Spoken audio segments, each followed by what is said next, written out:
జిఎన్టీవీ ఛానల్లో మీ వ్యాపార ప్రకటనల కోసం ఈ నెంబర్కి కాల్ చేయండి. మీరు ఏం చెప్తారో చెప్పడానికి మీకు అనుమతి ఇచ్చినాం. అది చెప్పకుండా వివాదాలు చేసి ఏదో ఒకటి మాట్లాడితే మీరు సభలో నుంచి బయటికి పంపిస్తే అబ్బా బతుకురా జీవుడా అని తప్పించుకొని పారిపోదామని ఇట్లాంటి ప్రయత్నాలు చేస్తున్నారు అధ్యక్ష. కానీ బయటికి పంపొద్దు అధ్యక్ష. నించోబెట్టుండ్రి, వాళ్ళ అభిప్రాయం కనుక్కోండి. వాళ్ళు స్పష్టంగా చెప్పాల్సిందే. తెలంగాణ ప్రజల ముందల వాళ్ళని నించోబెట్టుండి అధ్యక్ష. చీకటి ఒప్పందాలతో తెలంగాణకు అన్యాయం జరుగుతుంటే సభలో ఇంత ప్రధానమైన అంశం మీద చర్చ జరుగుతున్నప్పుడు ఇది తీర్మానమా, ఇది చర్చనా? స్పష్టంగా చర్చ అని నేను చెప్పిన అధ్యక్ష. కావాలంటే మీరు రికార్డులు తిరిగేసుకోండి, చర్చలో పాల్గొనండి. చర్చలో పాల్గొన్న తర్వాత ప్రభుత్వం వైపు నుంచి తీర్మానం ప్రవేశపెట్టాలని ఒకవేళ ప్రభుత్వం అనుకుంటే మీరందరూ సూచన చేస్తే ఈ చర్చను మీరు తీర్మానం కింద ఒకవేళ మలుద్దామా? మీరు యువర్ ఎట్ యువర్ ఫ్రీడమ్. మీరు సజెషన్ ఇవ్వండి. గవర్నమెంట్ ఓపెన్ మైండ్తో ఉంది. మీరు ఏమైనా సజెషన్ ఇస్తే తీసుకోవడానికి. అంతే తప్ప ఆయన మంత్రి చేయలే, ఈయన మా నాయన నాకేమో ఇట్లా ఉచితంగా కుర్చీలు ఇచ్చి చదువు రాకపోయినా తీసుకొచ్చి మంత్రులను చేయలే. మా నాయన చదువు రాకపోయినా సంధ్య లేకపోయినా మాకు మంత్రులను చేసి ఇంట్లో కూర్చోబెట్టలే. మేము కష్టపడి కింద నుంచి జిల్లా పరిషత్లో పనిచేసినాం, శాసన మండలిలో పనిచేసినాం, శాసనసభ్యుడిగా పనిచేసినాం, పార్లమెంటు సభ్యుడిగా పనిచేసినాం, ఈరోజు ముఖ్యమంత్రిగా పనిచేస్తున్నాం అధ్యక్ష. ఇదంతా స్వయం కృషితోని కష్టపడి తెలుసుకొని అవగాహన కల్పించుకొని సభలకు వచ్చినాం అధ్యక్ష. అయ్య పేరు తాత పేరు చెప్పుకొని ఇందులోకి రాలేదు. కాబట్టి దయచేసి వివాదాల వైపు చర్చ వద్దు, వివాదాల వైపు చర్చ వద్దు. మీరు ఈ చర్చలో పాల్గొనండి. ఈ చర్చలో పాల్గొని మీ అభిప్రాయం చెప్పండి.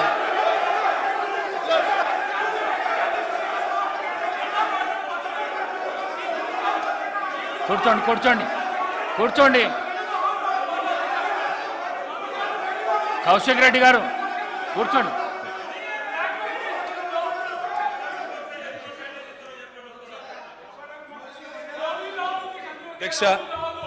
అధ్యక్ష ముఖ్యమంత్రి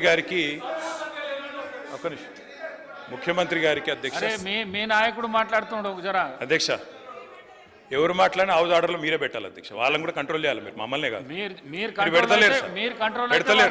పెడతలేరు సార్.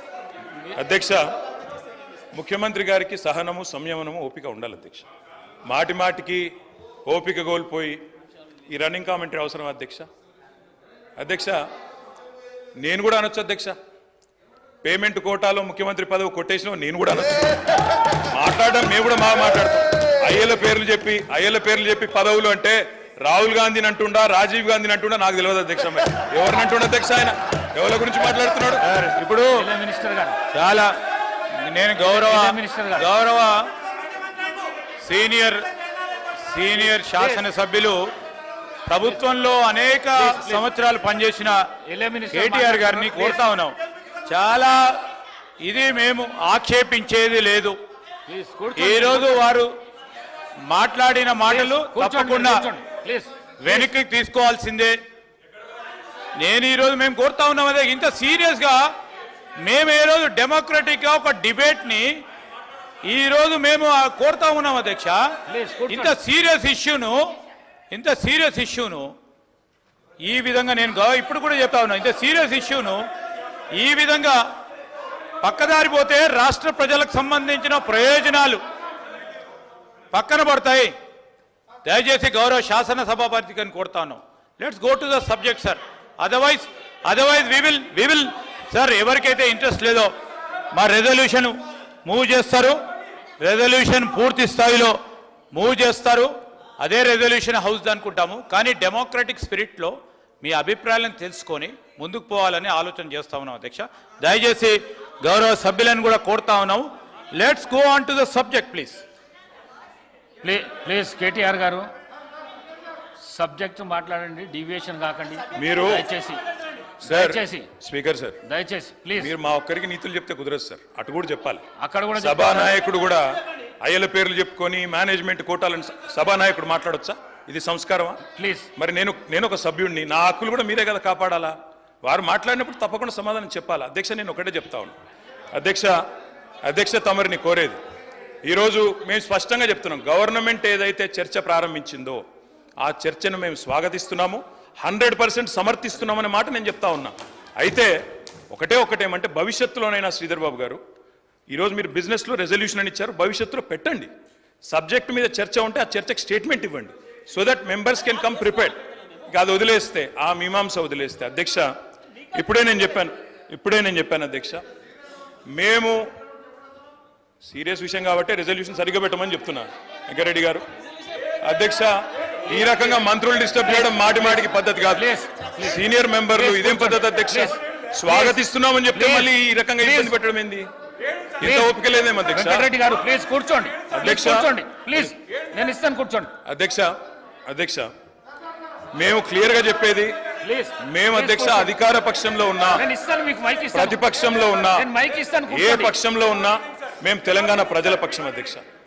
మేము ఈరోజు ఈ కాంగ్రెస్ ప్రభుత్వం ప్రవేశపెట్టిన ఈ చర్చను ఎందుకు సమర్థిస్తున్నాము, ఎందుకు స్వాగతిస్తున్నామంటే, తప్పకుండా రాష్ట్ర విశాల ప్రయోజనాల దృష్ట్యా, రాజకీయ ప్రయోజనాల కంటే కూడా రాష్ట్ర ప్రయోజనాలు ముఖ్యం కాబట్టి, తప్పకుండా రాష్ట్రంలోని ప్రజలకు న్యాయం జరగాలి కాబట్టి, నిన్న కేంద్ర బడ్జెట్లో అన్యాయం జరిగింది కాబట్టి తప్పకుండా ప్రభుత్వం ఈరోజు ఏదైతే చర్చను పెట్టిందో దాన్ని మేము సంపూర్ణంగా స్వాగతిస్తున్నామన్న మాట మళ్ళొక్కసారి చెప్తా ఉన్నా అధ్యక్ష.